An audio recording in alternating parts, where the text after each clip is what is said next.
नमस्कार मो ना बलराम साथी आईआरसी विलेज रो आसଥିଲି भुवनेश्वर नोआपल्ली मो बयस 38 दीर्घ 4 मास हेलानी मो अंटा बहुत जोर पेन करथला मु किछि काम धाम करि पारेनी टोटल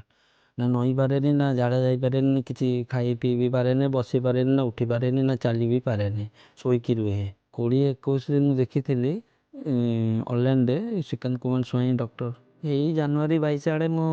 देखिली सांकर क्लिनिक रे brain and spine clinic station छक भुवनेश्वर सार देखली सार मत बुझेले टेंशन नहीं आश्वासन देले मत आम ठीक करदे सार मो सब रिपोर्ट देखिकी सार मत कहले तुम ऑपरेशन करे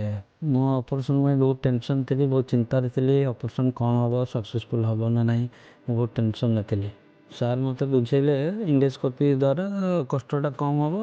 भल हम ऑपरेशन गली ऑपरेशन करेली सार बहुत केयर नहीं कि मोर बहुत माने भल भाव मोर करेले जनवरी 22 मोर ऑपरेशन है 23 रे मु आराम से चला बुला कली किसी भी फीलिंग्स आसलानी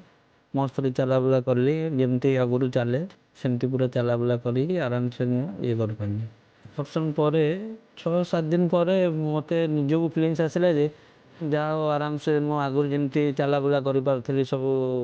माने जाई पारथली सेमती भी मुझे फीलिंग्स आसती मत निजक ना मो पूरा भल ही पारले ब्रेन एंड स्पाइन क्लिनिक रो टीम रो मु हृदय धन्यवाद दूचे।